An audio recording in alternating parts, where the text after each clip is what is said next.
नमस्कार दोस्तों ये दर्दनाक कहानी बुंदेलखंड के झांसी की रहने वाली आईपीएस अफसर बनी एक लड़की आरुषि की है। दोस्तों जब आरुषि की कहानी आप लोग सुनेंगे ना तो आपके आंखों से आंसू रुकने का नाम नहीं लेंगे। मैं 100% दावे के साथ कह रहा हूं, बस इस कहानी को आप लोग पूरा जरूर सुनिएगा। दरअसल दोस्तों शाम के 4 बज चुके थे और आरुषि अपने घर के दरवाजे पर टकटकी लगाए हुए खड़ी थी, क्योंकि उसके भैया जो दिल्ली में प्राइवेट कंपनी में नौकरी करते थे वो आज घर पर आने वाले थे। दोस्तों जब आरुषि के भैया घर पर आते हैं तब आरुषि बहुत खुश हो जाती है और उनसे वो ढेर सारी बातें भी करती है। दरअसल आरुषि ने अभी अभी बीए में अपना एडमिशन लिया था। तभी आरुषि का भाई जिसका नाम प्रतीक था वो आरुषि से पूछता है कि बहन एक बात बताओ, तुम अपनी जिंदगी में आगे क्या करना चाहती हो? तुम तो बचपन में मुझसे बोलती थी कि तुम बड़ी होकर आईएएस अफसर बनोगी, तो तुम अपनी तैयारी शुरू क्यों नहीं कर देती हो? एक काम करो, तुम मेरे साथ दिल्ली चलो और मैं दिल्ली में वहां पर नौकरी करूंगा और तुम वहां पर रहकर अपनी यूपीएससी की तैयारी करना। उसके बाद दोस्तों जो प्रतीक था उसका भाई वो अपनी बहन को यूपीएससी के रुतबे के बारे में बहुत कुछ बताता है। प्रतीक अपनी बहन से कहता है कि आईएएस के पास बहुत ज्यादा पावर होता है और उन लोगों को मान सम्मान बहुत ज्यादा मिलता है। दोस्तों प्रतीक जो भाई था वो अपनी बहन को यूपीएससी के बारे में और आईएएस के रुतबे के बारे में बहुत कुछ बताता है, जिस वजह से जो आरुषि है वो आईएएस बनने का सपना देखने लगती है। दोस्तों कुछ समय बाद प्रतीक अपनी बहन को दिल्ली लेकर चला जाता है और वहां पर आरुषि का एडमिशन कॉलेज में करवा देता है, कोचिंग में करवा देता है और आरुषि अपने कोचिंग में यूपीएससी का तैयारी करने लगती है। दोस्तों पढ़ाई करने के दौरान जो आरुषि थी वो सोचती है कि मैं आईएएस बनने के बाद ये करूंगी वो करूंगी, अपने सपने को पूरा करूंगी, अपने माता पिता के सपने को पूरा करूंगी।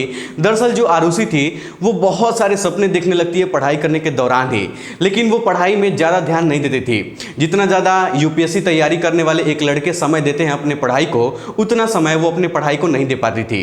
दोस्तों ये सब देखकर आरुषि का जो भाई था वो उसको बहुत ज़्यादा समझाता है और कहता है कि बहन देखो, आंख खोलकर सपने देखना चाहिए ताकि तुम उस सपनों को पूरा भी कर सको।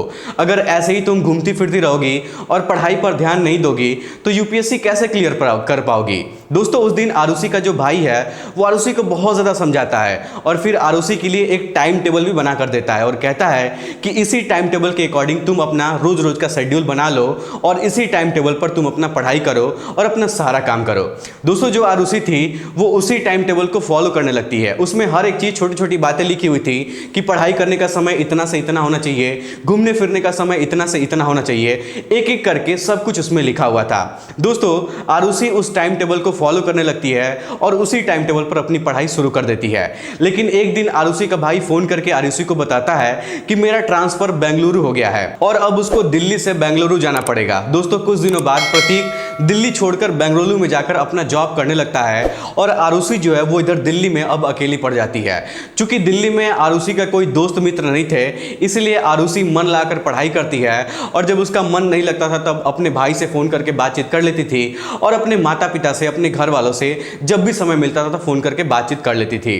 दोस्तों यूपीएससी की तैयारी करते करते पूरे 3 साल गुजर जाते हैं और इन 3 सालों में आरुषि को कई सारी मुश्किलों का सामना करना पड़ता है, लेकिन फिर भी आरुषि हिम्मत नहीं हारती है और इसी बीच इन 3 सालों के अंदर आरुषि का ग्रेजुएशन भी पूरा हो जाता है। अब आरुषि यूपीएससी का एग्जाम देने के लिए तैयार हो जाती है, क्योंकि दोस्तों ग्रेजुएशन कंप्लीट करने के बाद ही आप लोग या फिर कोई भी यूपीएससी का एग्जाम दे सकता है। जब तक आपका ग्रेजुएशन कंप्लीट नहीं हुआ है तब तक कोई भी यूपीएससी का एग्जाम नहीं दे सकता है। और इधर 3 सालों के अंदर ही जो प्रतीक था उसकी शादी भी हो चुकी थी। दोस्तों प्रतीक की शादी जिस लड़की से हुई थी उस लड़की का नाम बबीता था। प्रतीक की पत्नी को यह बात पसंद नहीं था कि प्रतीक अपनी बहन को पढ़ाई का खर्चा उठाता है, उसको पढ़ाई का खर्च देता है। प्रतीक की पत्नी आरुषि को खर्चा देने से मना कर देती है। अब आरुषि के पास पैसों की तंगी एक चुनौती बन चुकी थी। दोस्तों आरुषि के पापा ने अपना सारा पैसा प्रतीक के पढ़ाई में लगा दिया था। उनके पास उतना पैसा नहीं था कि वो आरुषि को यूपीएससी की पढ़ाई करवा सके, उसकी तैयारी करवा सके। दोस्तों उनके पास इतना भी पैसा नहीं था कि वो आरुषि का खर्च भी उठा सके, पढ़ाई करना तो दूर की बात है। दरअसल दोस्तों आरुषि जो थी वो जीएस की तैयारी तो उसकी हो चुकी थी, लेकिन पैसों की कमी की वजह से जो ऑप्शनल की तैयारी होती है वो नहीं कर पाई थी और इसी बात को लेकर आरुषि बहुत ज़्यादा परेशान थी। वो यही सब सोच रही थी कि बिना ऑप्शनल की तैयारी किए हुए मैं यूपीएससी का एग्जाम कैसे दूंगी। तभी आरुषि अपनी माँ को फोन करती है और खूब जोर जोर से फोन पर ही रोने लगती है। तब आरुषि की माँ कहती हैं कि बेटी हम अपना घर बेच देंगे लेकिन तुम्हारे सपने को चकनाचूर नहीं होने देंगे। दोस्तों आरुषि की माँ आरुषि के पापा से बहुत ज़्यादा विनती करती हैं और कहती हैं कि देखिए हमारी एक लड़की है, कैसे भी करके उसको पढ़ा दिया जाए, अगर वो अपने जीवन में कामयाब हो जाएगी तो हम लोग दूसरा घर खरीद लेंगे। दोस्तों उस दिन आरुषि की माँ और उसके पापा मिलकर अपने घर को गिरवी रख देते हैं और जो पैसा मिलता है उस पैसे से आरुषि को पढ़ाने लगते हैं। अब दोस्तों आरुषि फिर से मन लाकर पढ़ने लगती है और ऑप्शनल की कोचिंग भी शुरू कर देती है, कोचिंग में पढ़ने के लिए जाने लगती है। लेकिन सही गाइडेंस ना मिलने की वजह से आरुषि एग्जाम पास नहीं कर पाती है और वो फेल हो जाती है। दोस्तों आरुषि के दिमाग में बार बार यही बात चल रहा था कि उसके पढ़ाई के लिए घर गिरवी रख दिया गया है और अगर वो एग्जाम पास नहीं करेगी तो अपने घर को कैसे छुड़वाएगी और उसके माँ बाप की इज्जत का क्या होगा। दोस्तों जब आरुषि के मामा को ये बात पता चलता है कि आरुषि परीक्षा में फेल हो गई है तब उसके जो मामा थे वो आरुषि को बहुत ज़्यादा ताना मारने लगते हैं। आरुषि के मामा कहते हैं कि ऐसी पढ़ाई करने का क्या फ़ायदा जिसमें माँ बाप बिना घर के हो जाएं। दोस्तों इतना सुनने के बाद आरुषि जो थी वो फूट फूट कर रोने लगती है, उसके आंखों से आंसू रुकने का नाम नहीं ले रहे थे, वो बहुत कुछ सोच रही थी। तभी आरुषि की जो माँ है वो उसका हौसला बढ़ाते हुए कहती हैं कि इस छोटे से घर के बदले हमारी जो बेटी है वो बहुत बड़ा बंगला ला कर देगी।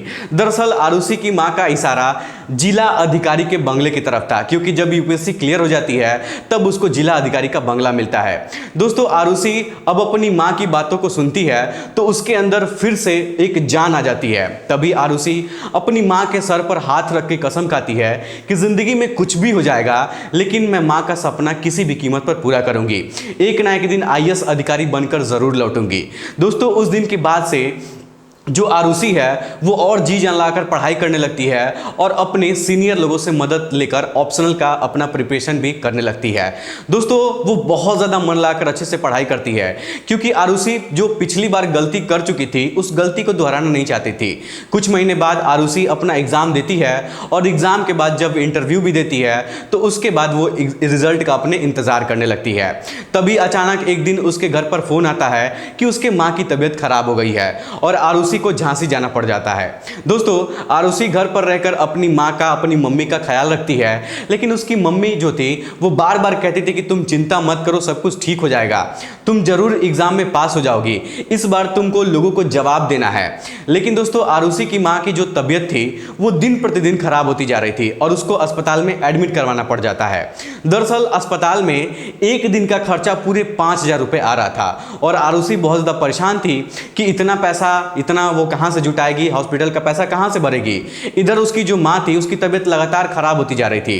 तभी डॉक्टर साहब कहते हैं कि तुम्हारी मां का इलाज करना पड़ेगा और उनका ऑपरेशन करना पड़ेगा, तब जाकर वो ठीक होंगी और इसके लिए हमें 2 लाख रुपए की जरूरत पड़ने वाली है। तब आरुषि अपने बड़े भाई को फोन करके पूछती है, बताती है सारी बात। तब जो प्रतीक है उसका भाई वो पैसा देने के लिए मान जाता है, लेकिन जैसे ही ये बात प्रतीक की पत्नी बबीता को पता चलती है कि अस्पताल में 2 लाख रुपए जमा करना है, इसी बात पर बबीता बहुत ज्यादा गुस्सा हो जाती है, क्योंकि दोस्तों बबीता को पसंद नहीं था कि उसका पति घर वालों की मदद पैसे से करता है। तभी जो बबीता है वो आरुषि को फोन करके पैसा देने से मना कर देती है। दोस्तों आरुषि इस बात को सुनकर अस्पताल में ही बहुत ज्यादा फूट फूट कर रोने लगती है। उसको कुछ भी समझ में नहीं आ रहा था कि वो अपनी मां की जान कैसे बचाए और इतना पैसे का कहां से इंतजाम करे। दोस्तों बस उसके पास एक ही उम्मीद थी कि जल्दी से उसके यूपीएससी का रिजल्ट आ जाए, उसके बाद उसकी जिंदगी बदलने वाली थी। दोस्तों आरुषि डॉक्टर साहब के पास जाती है और रोते हुए अपनी पूरी कहानी डॉक्टर साहब से बताती है। आरुषि डॉक्टर साहब से कहती है कि साहब कुछ दिनों बाद मेरा रिजल्ट आ जाएगा और मेरा सिलेक्शन यूपीएससी में हो जाएगा, मैं एक आईएएस अफसर बन जाऊंगी, आप मेरी माँ का इलाज कर दीजिए, 15 दिन बाद जब मेरा रिजल्ट आएगा तो मैं पैसे का व्यवस्था कर दूंगी, आपको पैसा दे दूंगी। जब डॉक्टर आरुषि की बातों को सुनता है तो वो हंसने लगता है और कहता है कि तुम्हारे जैसे लाखों करोड़ों लोग इस दुनिया में पड़े हुए हैं परीक्षा देने वाले, लेकिन उनका एग्जाम नहीं निकलता है और तुम तो सिर्फ एक बुंदेलखंड यूनिवर्सिटी में बीए पास करके आई हो और यूपीएससी का एग्जाम दी हो। दोस्तों डॉक्टर साहब आरुषि से कहते हैं कि मुझे पैसा चाहिए तभी मैं इलाज करूंगा, वरना मैं इलाज नहीं करूंगा। तभी दोस्तों अस्पताल में जो आरुषि थी वो इतना ज़्यादा चिल्ला चिल्ला कर रोने लगती है कि उसकी जो आवाज़ है वो पूरे अस्पताल में गूंजने लगती है। तभी रोने की आवाज़ सुनकर बुंदेलखंड यूनिवर्सिटी के प्रोफेसर वहाँ पर आ जाते हैं।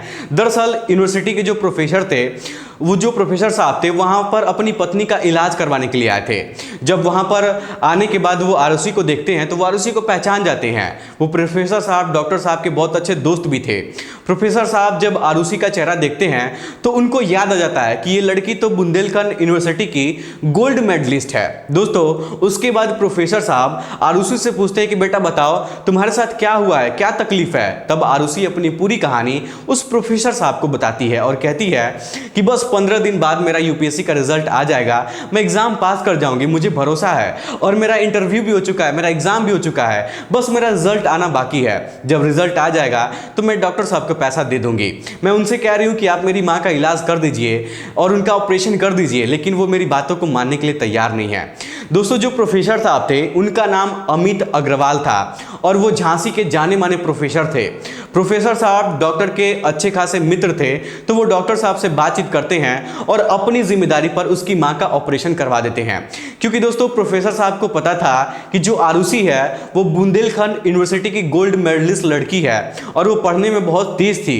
प्रोफेसर साहब को पूरा विश्वास था कि इस बार आरुषि का नाम यूपीएससी के रिजल्ट में जरूर आएगा। दोस्तों इस कहानी को बताते वक्त मेरे रोंगटे खड़े हो रहे हैं। दोस्तों प्रोफेसर साहब के कहने पर आरुषि के मां का इलाज हो जाता है और उसकी मां कुछ दिनों में ठीक हो जाती है। आरुषि प्रोफेसर साहब का बहुत बहुत धन्यवाद करती है और फिर अपनी मां को लेकर अपने घर चली जाती है। अब दोस्तों सबकी नजर उसके घर वालों की और प्रोफेसर साहब की सबकी नजर सिर्फ और सिर्फ यूपीएससी के रिजल्ट पर टिकी हुई थी। सभी लोग भगवान से दुआ कर रहे थे कि इस बार आरुषि जो है वो एग्जाम पास कर जाए, क्योंकि एक तरफ आरुषि का जो घर था वो गिरवी रखा हुआ था और दूसरी तरफ डॉक्टर साहब का जो 2 लाख रुपया था वो भी जमा करना था। और सबसे बड़ी बात यह थी कि प्रोफेसर साहब की उम्मीद पर खड़ा उतरना था, उनकी बातों को सच साबित करना था। तभी एक दिन आरुषि के फोन पर फोन बजता है और वो फोन किसी और का नहीं था, वो फोन प्रोफेसर साहब का था जिनका नाम अमित अग्रवाल था।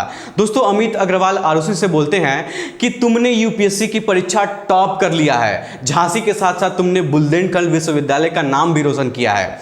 दोस्तों इतना सुनने के बाद आरुषि के घर वाले और उसके माता पिता, आरुषि जो थी वो एकदम से जोर जोर कर चिल्ला चिल्लाकर पूरे घर में एकदम चिल्ला चिल्लाकर सब लोग रोने लगते हैं। ऐसा लग रहा था कि जैसे आरुषि की जिंदगी का मकसद जो था वो पूरा हो गया हो। दोस्तों आरुषि के माता पिता उस दिन इतना ज्यादा रोए थे जिसकी आप लोग कल्पना भी नहीं कर सकते हैं। दोस्तों उसके बाद ये बात जब आरुषि के भाई को पता चलती है तब आरुषि का भाई आरुषि से हाथ जोड़कर माफी मांगने लगता है और प्रतीक आरुषि से कहता है कि बहन तुमने बचपन के सपने को पूरा करके दिखा दिया। दोस्तों इधर उत्तर प्रदेश की जो सरकार थी वो आरुषि को 5 लाख रुपए का इनाम भी देती है। उसके बाद आरुषि उस 5 लाख रुपए को लेकर प्रोफेसर साहब के पास जाती है और प्रोफेसर साहब के साथ डॉक्टर के पास जाती है और 2 लाख रुपए जमा कराती है।